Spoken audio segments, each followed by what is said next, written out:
Oui. Bonsoir Ségolène. Bonsoir. Alors dites-moi, humanité durable, qu'est-ce que cela évoque pour vous? Cela évoque pour moi la COP 21, que j'ai l'honneur de présider. Et au début de ces négociations sur la COP que j'ai connues à leur départ, c'est-à-dire il y a 20 ans, j'étais déjà ministre de l'Environnement, on se demandait si l'humanité serait au rendez-vous de son histoire. C'est-à-dire si l'humanité deviendrait enfin durable. Ça, c'était il y a 20 ans. Ça, c'était il y a 20 ans. Et ça s'est concrétisé lors de la conférence de Paris sur le climat, avec l'accord entre 198 pays qui ont enfin admis que ce sont les activités humaines qui sont à l'origine du dérèglement climatique. Et donc, ce que l'humain détruisait, l'humain devait le réparer et le protéger. D'où l'importance de l'enjeu de la lutte contre le réchauffement climatique. Et donc vous parlez de l'humain, donc effectivement, humanité durable va complètement dans ce sens. Exactement. C'est l'humanité durable, c'est-à-dire quelles sont les nouvelles règles de développement économique qui permettent de ne pas gaspiller les ressources naturelles, de restaurer celles que l'on détruit et de faire en sorte que l'on puisse transmettre à la génération future la planète en meilleur état que celui que l'on a trouvé en arrivant. Alors vous, au quotidien, quels gestes faites-vous qui vont dans ce sens?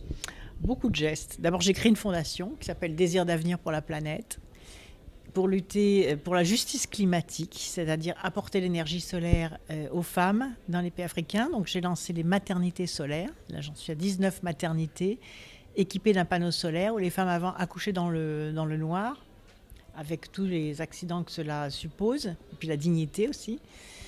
Et donc je me rends compte que l'équipement en énergie propre des pays les plus pauvres de la planète, c'est un défi et une espérance extraordinaire, parce que c'est comme cela aussi que on luttera contre la grande pauvreté, donc contre l'émigration de la misère. Donc voilà ce que je fais tous les jours avec ma fondation. Alors, que pensez-vous de cette initiative d'écrire un traité d'humanité durable? Je pense que c'est une très bonne idée. En plus, c'est un écho entre ce que je viens peut-être d'expliquer, entre la dimension planétaire et la dimension personnelle. Voilà, et comme disait Gandhi, avant de changer le monde, change-toi toi-même. Donc je crois que si chaque être humain arrive à trouver une sorte d'apaisement personnel, ça aura un impact forcément sur les bonnes ondes planétaires. Et donc ça va dans le bon sens. C'est-à-dire comment est-ce qu'on fait baisser le stress, surtout dans nos sociétés qui sont tellement animées par les conflits, les tensions, les esprits de revanche, les jalousies, enfin beaucoup de passions négatives. Et je pense que retrouver une harmonie entre son corps et son esprit, c'est aussi d'une certaine façon participer à l'harmonie planétaire. D'accord, alors pour conclure, vous connaissez l'auteur, je crois, vous l'avez déjà croisé, rencontré? J'ai déjà croisé. Vous pouvez m'en dire quelques mots sur Mary Kassam? Je pense que c'est une femme d'abord très intelligente, et ensuite qui allie l'intelligence sensible à l'intelligence intellectuelle. Donc c'est aussi une prise de risque d'écrire un livre comme celui-ci, parce qu'il y en a déjà beaucoup sur le bien-être.